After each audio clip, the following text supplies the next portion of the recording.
அந்த பொறுப்பு கொடியை நம்பிக்கையுடனும் உண்மையுடனும் இளைய தலைமுறைக்கு ஒப்படைக்க வேண்டும். கௌரவ தலைவர் அவர்கள், தற்போதைய இருக்கக்கூடிய தலைவர் அவர்கள் கடந்த 22 வருட காலமாக பல பணிகளை செய்திருக்கின்றார்.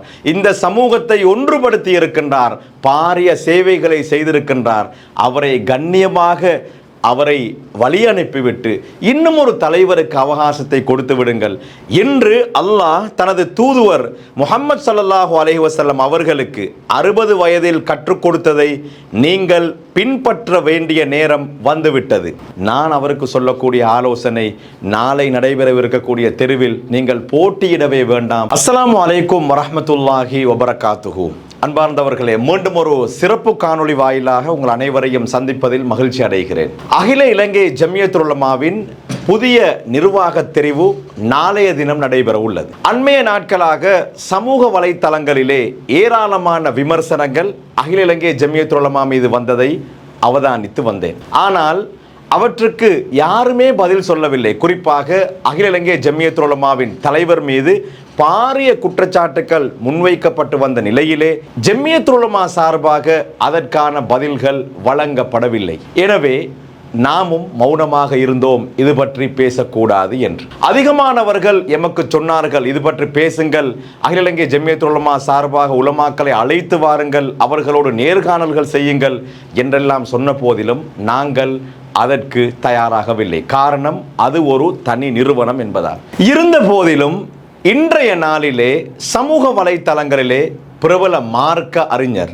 அஷேக் முஃப்தி யூசுப் ஹனீஃபா அவர்களுடைய ஒரு செய்தி சமூக வலைத்தளங்களிலே பகிரப்பட்டு வந்ததை அவதானிக்கக்கூடியதாக இருந்தது. இது உலமாக்களுக்கு மாத்திரம் அவர்களுடைய வாட்ஸ்அப் குழுமங்களிலே பகிரப்பட்டு வரக்கூடிய செய்தி என்று பார்த்தால் இல்லை, தனிப்பட்ட முறையிலே பலரும் அது பற்றி பேச ஆரம்பித்திருக்கின்றார்கள்.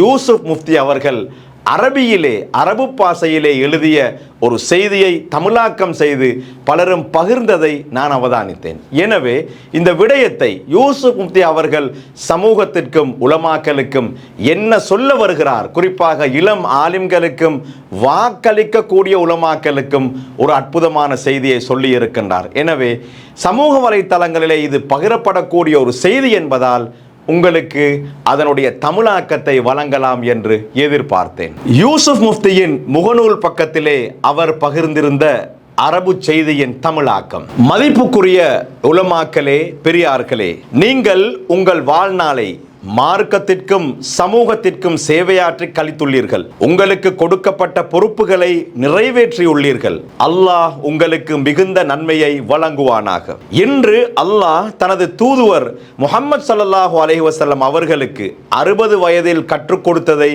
நீங்கள் பின்பற்ற வேண்டிய நேரம் வந்துவிட்டது. ஃபஸப்பிஹ் பிஹம்தி ரப்பிக வஸ்தக்ஃபிர் இன்னஹு கான தவ்வாபா. சூரா அன்-நஸ்ர் 3வது வசனம். உன் இறைவனை புகழ்ந்து மகிமைப்படுத்து, அவனிடம் மன்னிப்பு கோரு, நிச்சயமாக அவன் மன்னிப்பவன். இப்பொழுது உங்களுடைய கடமை என்னவென்றால், அந்த பொறுப்பு கொடியை நம்பிக்கையுடனும் உண்மையுடனும் இளைய தலைமுறைக்கு ஒப்படைக்க வேண்டும். அவர்கள் சங்கங்களையும் நிறுவனங்களையும் வழிநடத்தும் வகையில் இடத்தை உருவாக்கி தர வேண்டும். அது செய்யப்படாவிட்டால் உம்மத்துக்கு அநீதியாகவும் நபி ஸல்லல்லாஹு அலைஹி வஸல்லம் அன்னவர்கள் காட்டிய வழிக்கு புறம்பாகவும் இருக்கும். ஏனெனில் நபிகள் நாயகம் ஸல்லல்லாஹு அலைஹி வஸல்லம் அன்னவர்கள் எப்போதும் இளைஞர்களை முன்னிறுத்தி அவர்களுக்கு பெரிய பொறுப்புகளை கொடுத்து அவர்களை நம்பிக்கையுடன் வழிநடாத்தினார். மதிப்புக்குரிய முன்னைய நாள் அறிஞர்களே, நாம் நபிகள் நாயகம் ஸல்லல்லாஹு அலைஹி வஸல்லம் அன்னவர்களின் பெயரிலும் அவர்களின் வழியிலும் பெருமை கொள்கிறோம். ஆகவே அந்த சுன்னத்தை, அந்த நடைமுறையை நடைமுறைப்படுத்துவதே நம் கடமையாகும். இளைஞர்களுக்கு வாய்ப்புகளை மறைத்து விடாமல் அவர்களுக்கான துறைகளை விரிவாக்கி தர வேண்டும். இளம் ஆலிம்களே, நீங்களே இந்த உம்மத்தின் வலிமையும் துணையும், நீங்கள் எதிர்காலத்தின் நம்பிக்கையும் செல்வமும். ஆனால் இன்று நீங்கள் அநீதிக்குள்ளாகி இருக்கிறீர்கள். உண்மையான முன்மாதிரியை நீங்கள் காணவில்லை. உங்களுக்குரிய இடத்தை யாரும் தரவில்லை. இதனால் உங்களில் பலர் பயனற்ற செயல்களில் மாட்டிக்கொண்டீர்கள். நினைவில் கொள்ளுங்கள், நபிகள் நாயகம் ஸல்லல்லாஹு அலைஹி வஸல்லம் அன்னவர்களின் தோழர்கள் பலரும் இளைஞர்களே.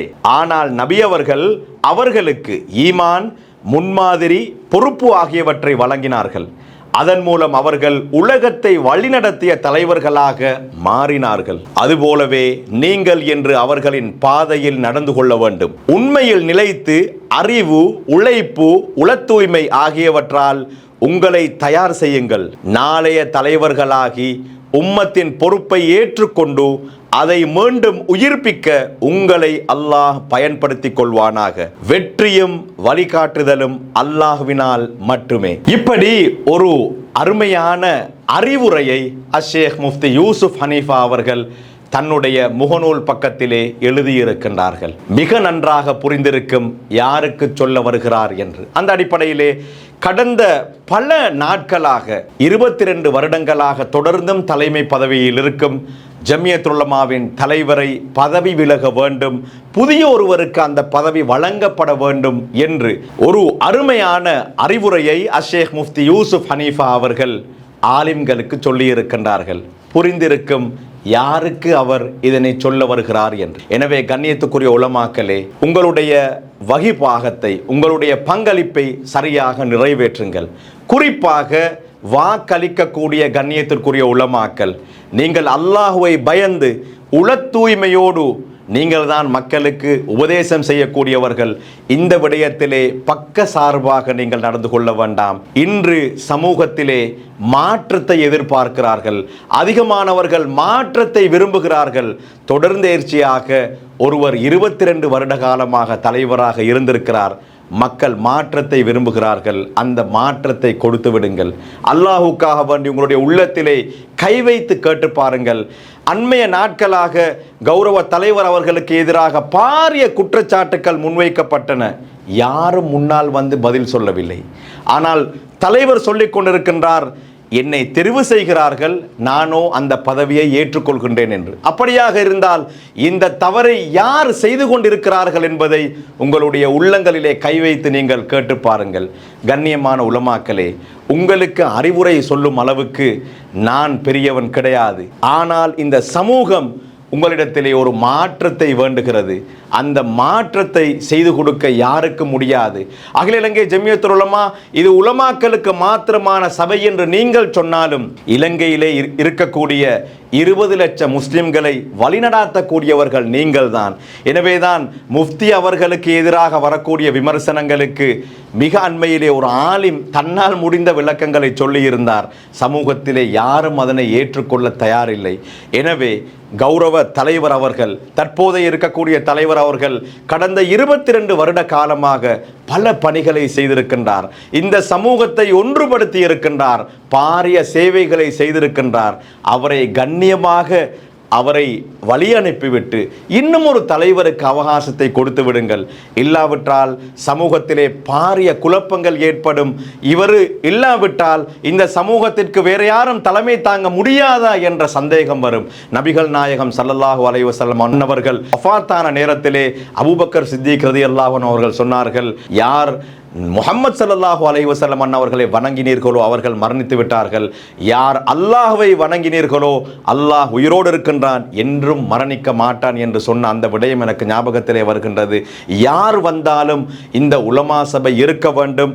எனவே உலமாக்கள் மாறி மாறி வர வேண்டும். நாங்கள் சொல்லவில்லை இவரை கொண்டு வாருங்கள், அவரை கொண்டு வாருங்கள். ஒரு மாற்றத்தை கொண்டு வாருங்கள். யூசுப் ஹனீஃபா முஃப்தி அவர்களுடைய இந்த செய்தி மிக அழகான அறிவுரைகளை வழங்கி இருக்கின்றது. அதே போன்று சமூகத்தில் இன்னும் உலமாக்கள் பல குழுமங்களிலே இருக்கின்றார்கள். அவர்கள் பகிரக்கூடிய கருத்துக்கள் எமக்கு வந்து கொண்டே இருக்கின்றன. ஆனால் யாருமே வெளியில் வந்து தைரியமாக பேசவில்லை. முஃப்தி யூசுப் ஹனீஃபா அவர்கள் வெளியிலே வந்து சொல்லி இருக்கின்றார், இந்த விடயத்திலே அவதானமாக நடந்து கொள்ளுங்கள். எனவே கண்ணியமான உலமாக்களே, இது ஒரு அரசியல் சார்ந்த கட்சி கிடையாது. மனசாட்சிக்கு துரோகம் செய்ய வேண்டாம். அண்மைய நாட்களாக நாங்கள் பார்த்தோம், இந்த தேர்தல் நெருங்கக்கூடிய நேரத்திலே அரசியல் கட்சிகள் எல்லாம் எப்படி நடந்து கொள்ளுமோ அதே போன்று உலமா சபையிலும் சில உலமாக்கள் இவருக்கு வாக்களியுங்கள், இவரை கொண்டு வாருங்கள் என்ற சில விடயங்களிலே ஈடுபட்டிருந்ததை கூட நானே கண்டேன். எனவே இது ஒரு மோசமான முன்மாதிரி. தயவு செய்து உலமாக்கள், நபிகள் நாயகம் ஸல்லல்லாஹு அலைஹி வஸல்லம் அவர்களுடைய வாரிசுகள், ஒரு சிறந்த முன்மாதிரியாக இருங்கள். தற்போதைய தலைவர் எனக்கு மிக பிடித்தமானவர். நான் அவருக்கு சொல்லக்கூடிய ஆலோசனை, நாளை நடைபெறவிருக்கக்கூடிய தெருவில் நீங்கள் போட்டியிடவே வேண்டாம். ஒரு சிறந்த முன்மாதிரியை வழங்குங்கள். யார் உங்களை போன்ற கண்ணியமானவர்கள் வழங்காவிட்டால் இந்த சமூகத்திலே யார் இப்படியான ஒரு முன்மாதிரியை வழங்கப் போவது? இன்று எங்களுடைய கட்சிகளை பாருங்கள், எங்களுடைய நிறுவனங்களை பாருங்கள், தலைமை பதவிக்கு வரக்கூடியவர்கள் அப்படியே கட்டிப்பிடித்துக் கொண்டிருக்கிறார்கள்.